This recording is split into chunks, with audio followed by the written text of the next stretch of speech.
Bendiciones, hermanos y amigos. Hoy miércoles 12 de octubre. Continuamos estudiando la lección número 3. El profesor Ramón Romero con ustedes, quien les invita a suscribirse a este canal de YouTube Ramón Romero, dándole clic también a la campanita y haciendo sus comentarios. Lección número 3. Comprendamos la naturaleza humana. Para memorizar. Entonces Jehová Dios formó al hombre del polvo de la tierra y alentó en su nariz soplo de vida, y fue el hombre un alma viviente. Génesis 2:7. Querido y amado Padre que estás en los cielos, la muerte es un ser extraño, ni creado por ti, ni invitado por ti al planeta. Por lo cual te suplicamos en el nombre de Cristo que nos ayudes a verla como nuestra enemiga y prepararnos para no temer a ella, confiando nuestra vida en la vida de Cristo. Amén. Para hoy miércoles, los muertos nada saben. Para entender la visión bíblica de la muerte, necesitamos regresar al relato de la creación, donde la muerte no es presentada como un proceso natural deseado por Dios, sino como algo anormal opuesto a Dios. La narración del Génesis nos enseña que la muerte entró al mundo como resultado del pecado. Dios le ordenó a Adán que no debía comerse el fruto del árbol de la ciencia del bien y del mal, añadiendo la advertencia: el día que de él comas, muriendo morirás. El hecho de que Adán y Eva no murieran el mismo día de su transgresión ha llevado a algunos a la conclusión de que los seres humanos en realidad no mueren porque tienen un alma consciente que sobrevive a la muerte del cuerpo. Esta interpretación alegórica no puede ser respaldada por el texto que dice: el día que de él comieres ciertamente morirás, que realmente en el hebreo es muriendo morirás. Lo que Dios simplemente quiso decir es que el día que desobedeciesen comenzaría el proceso de muerte de un estado en el que no les era posible morir porque tenían una inmortalidad condicional a la obediencia, pasando a un estado en que les era imposible no morir porque era mortalidad condicional. Antes de la caída, la garantía de la inmortalidad era sustentada por el árbol de la vida. Y después de la caída, Adán y Eva no tuvieron más acceso al árbol de la vida porque fue bloqueado por los querubines para que el hombre no perpetuara o no inmortalizara el pecado en ellos. Por tanto, comenzaron a experimentar la realidad del proceso de muerte. Y en la visión profética de Juan en Apocalipsis sobre la tierra nueva y el árbol de la vida, se halla a ambos lados del río como símbolo del don de la vida eterna concedida a los redimidos en Apocalipsis 21:2. La declaración divina de Génesis 2:17, el día que de él comieres, ciertamente morirás, establece una clara conexión entre la muerte del hombre y la transgresión del mandamiento de Dios. De manera que la vida y la muerte en la Biblia tienen relevancia religiosa y ética porque dependen de la obediencia o la desobediencia humana a Dios. En términos concretos, esta es una enseñanza fundamental de la Biblia. ¿Cuál es? La muerte entró en este mundo como resultado de la desobediencia humana, según Romanos 5:12. Y esto, que quede claro, no disminuye la responsabilidad del individuo por su participación en el pecado. Porque Ezequiel 18:4 dice, el alma que pecare, esa morirá. Sin embargo, la Biblia hace una distinción entre la primera muerte, que es la natural, que experimenta todo ser humano como resultado del pecado de Adán, y la segunda muerte, experimentada después de la resurrección, después del milenio, según Apocalipsis 26, como el pago por los pecados cometidos personalmente, porque la paga del pecado es muerte, y no es muerte natural, sino la muerte eterna. Pregunto, ¿la muerte es la separación del alma inmortal y del cuerpo inmortal, de modo que cuando el cuerpo muere, el alma sigue viviendo, o es el cese de la existencia de toda la persona? Históricamente a los cristianos se les ha enseñado que la muerte es la separación del alma inmortal y el cuerpo mortal, de manera que el alma sobrevive al cuerpo en un estado incorpóreo. Eso lo encontramos nosotros en el Catecismo de la Iglesia Católica, el nuevo de esta iglesia.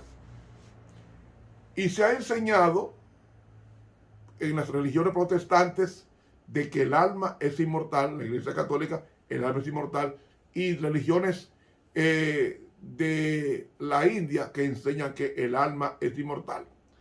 Ahora, cuando consultamos a la Biblia en busca de una descripción de la naturaleza de la muerte, hallamos muchas declaraciones categóricas que necesitan poco y nada de interpretación. En primer lugar, la Biblia describe la muerte como un retorno a los elementos de los que fue hecho el hombre originalmente. Y al pronunciar la sentencia sobre Adán después de su desobediencia, Dios dijo, con el sudor de tu rostro comerás el pan hasta que vuelvas a la tierra, pues polvo eres y al polvo volverás, en Génesis 3:19. Esta declaración gráfica nos dice que la muerte no es la separación del alma y del cuerpo, sino la terminación de nuestra vida, que resulta en la desintegración y descomposición del cuerpo. Y puesto que el hombre fue creado de materia perecedera, su condición natural es la mortalidad.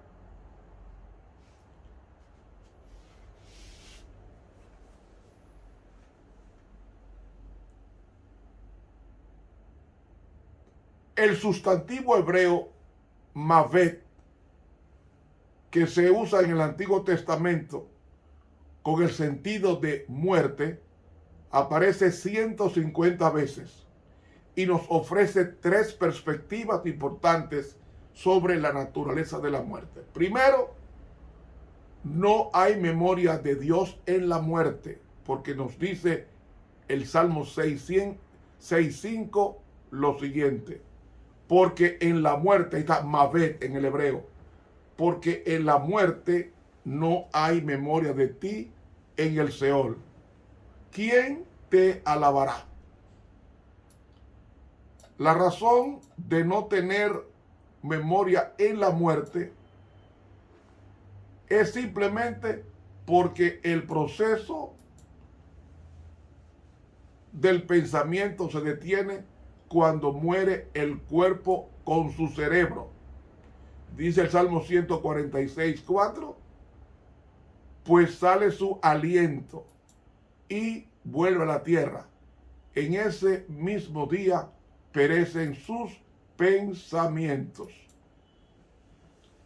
Dado que al morir perecen sus pensamientos, es evidente que no sobrevive ningún alma consciente a la muerte del cuerpo. Porque si el proceso de pensamiento que está generalmente asociado con el alma sobreviviera a la muerte del cuerpo, entonces los pensamientos de los santos no perecerían, como Pedro, como Pablo, como Juan. Ellos podrían recordar a Dios, pero el hecho es que los que viven saben que han de morir, pero los muertos nada saben, nos dice Eclesiastés 9:5. Segundo, no es posible alabar a Dios en la muerte ni en la tumba. ¿Dónde encontramos eso? En el Salmo 39, que reza: ¿qué provecho hay en mi muerte cuando descienda a la sepultura? La palabra muerte ahí en hebreo es mavet. ¿Te alabará el polvo? ¿Anunciará tu verdad?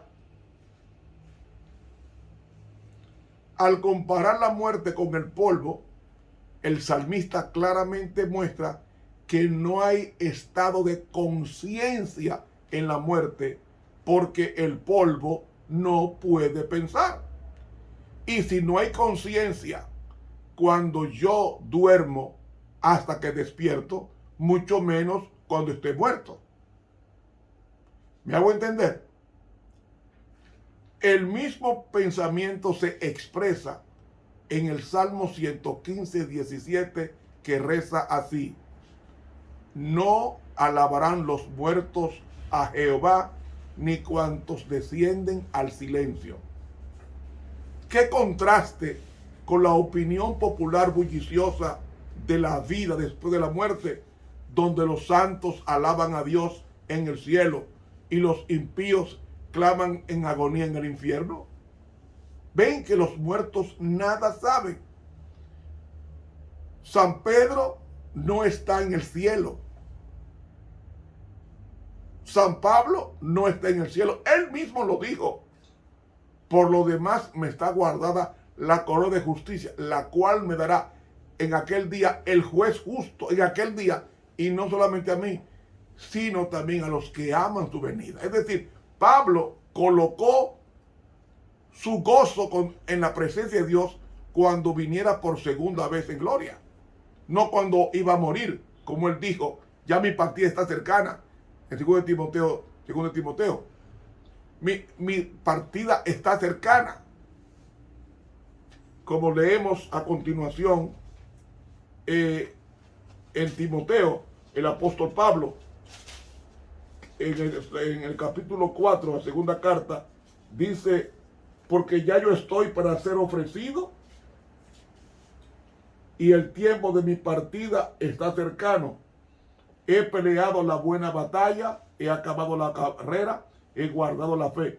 Por lo demás, me está guardada la corona de justicia, la cual me dará el Señor, juez justo, en aquel día, en el día de su segunda venida, y no solamente a mí, sino también a todos los que aman su venida.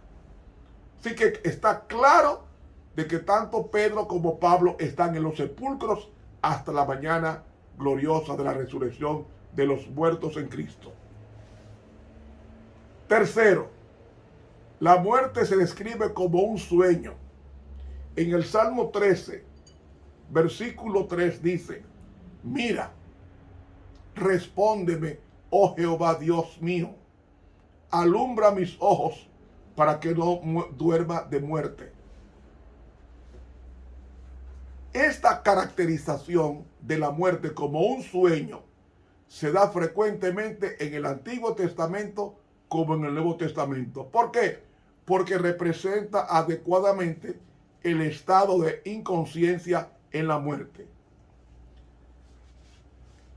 En varios lugares, la palabra muerte en hebreo es mavet, se usa haciendo referencia a la segunda muerte, porque en Ezequiel 33:11 dice: vivo yo, dice Jehová el Señor, que no quiero la muerte del impío, sino que se vuelva el impío de su camino y que viva. Aquí la expresión la muerte del impío evidentemente no es la muerte natural que experimenta cada persona, sino la muerte infligida por Dios sobre los pecadores impenitentes al fin del tiempo. Y ninguna de las descripciones literales de la muerte o de sus referencias figurativas en el Antiguo Testamento sugiere la supervivencia consciente del alma o del espíritu aparte del cuerpo, porque la muerte es el cese de la vida para la persona en su totalidad. El alma no sale del cuerpo, el alma es la persona. Cuando muere se desintegra el alma. Lo que sube a Dios es el espíritu, o sea, el préstamo de vida que Dios te dio para que vivieran los años necesarios, y luego Dios retorna lo que prestó a su origen, que es Él, que es la resurrección y la vida. Hermanos, se nos fue el tiempo de este estudio. Lo continuaremos mañana. Suscríbase a este canal de YouTube y dele clic a la campanita. Haga sus comentarios. Para mañana, si Dios lo permite, vamos a estudiar descansar con los antepasados. Estuvo con ustedes el profesor Ramón Romero.